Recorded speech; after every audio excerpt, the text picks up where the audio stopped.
मित्रहरू नमस्कार। न्युज नलेजमा स्वागत छ। म करुण ढकाल। मित्रहरू, आज म नेपाल अनि संसारभरका नेपाली जातिले गौरव महसुस गर्ने एउटा ऐतिहासिक गाथा तपाईहरूसँग साझा गर्दैछु। अन्तिमसम्म साथ दिनुस् है।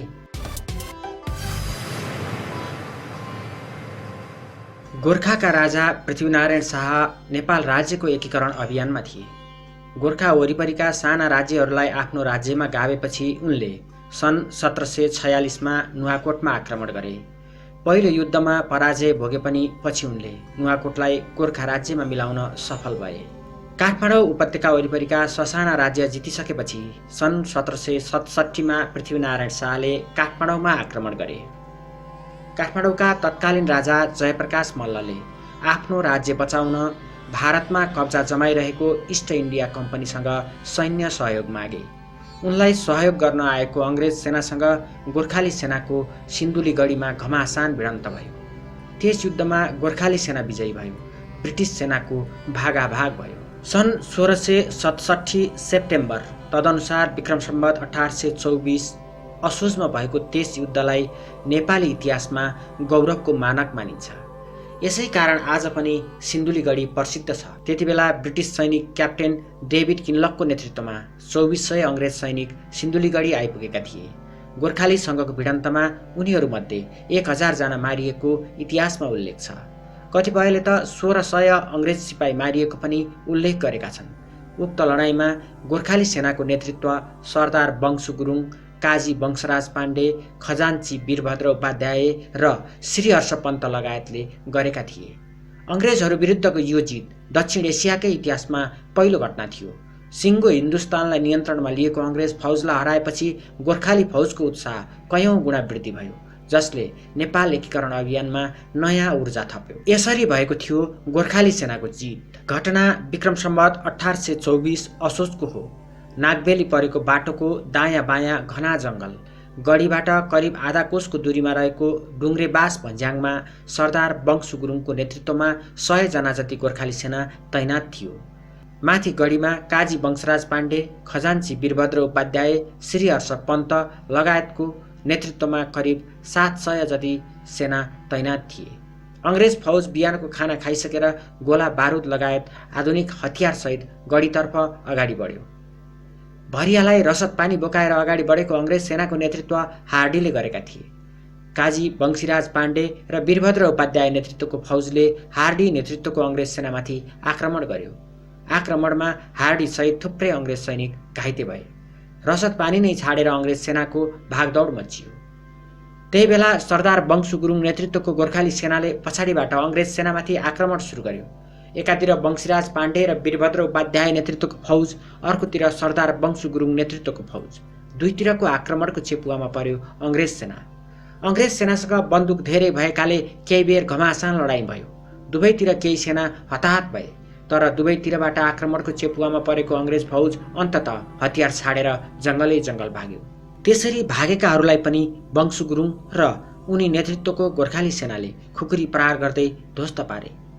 गोर्खाली सेनातर्फ करिब 150 जनाले वीरगति प्राप्त गरेको त्यो युद्धमा अङ्ग्रेजतर्फ 1000 भन्दा बढी सैनिक हताहत हुन पुगे। सङ्ख्यामा नेपाली सेना कम थिए। उनीहरूको सङ्ख्या जम्मा 800 थियो, तर उनीहरूले छापामार शैलीको युद्ध गरे। पहिले नै अङ्ग्रेज आउने बाटो पत्ता लगाई उनीहरूले त्यसको वरपर अरिङ्गालका गोला खोजिराखेका थिए भने बाटोभरि सिस्नो थुपारेका थिए। जब अङ्ग्रेज सेना गढीमा आक्रमण गर्न जङ्गलको बाटो हुँदै आए, गोर्खाली सेनाले एकै पटकमा धनुकाँडले हानेर राता र काला अरिङ्गालका 100 गोला उनीहरूमाथि खसालिदिए। रिसाएका अरिङ्गालले टोकेर 100 ब्रिटिस सेना बाटो वरपर नै मरे। सिस्नुको पोलाइ र अरिङ्गालको टोकाइबाट आत्तिएर कैयन अङ्ग्रेज सेना ज्यान जोगाएर जङ्गलतिर भागे।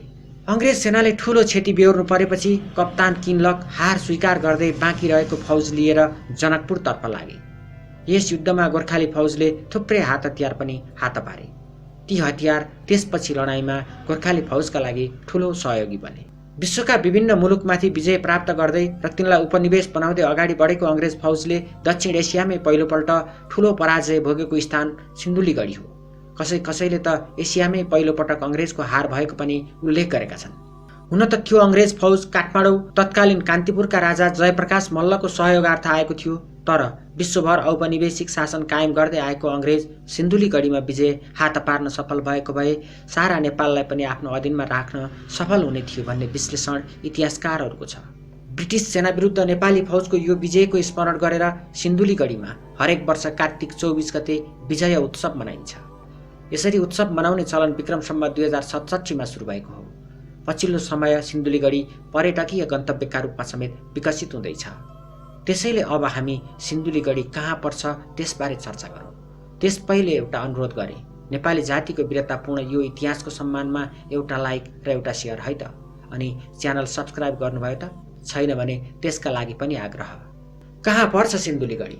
सिन्धुलीगढी प्राकृतिक सुन्दरता एवं ऐतिहासिक दृष्टिले महत्त्वपूर्ण स्थान हो। यो ठाउँ काठमाडौँबाट करिब 150 किलोमिटर पूर्वमा सिन्धुली जिल्ला स्थित कमलामाई नगरपालिकामा पर्छ। महाभारत पर्वत श्रृङ्खला अन्तर्गत 4648 फिट उचाइमा रहेको यो क्षेत्र प्राकृतिक रूपमा पनि सुन्दर छ। केही अघिसम्म दुर्गम रहेको सिन्धुलीगढी बनेपादेखि बर्दिवाससम्म बीपी राजमार्ग निर्माण भएपछि सुगम बनेको छ।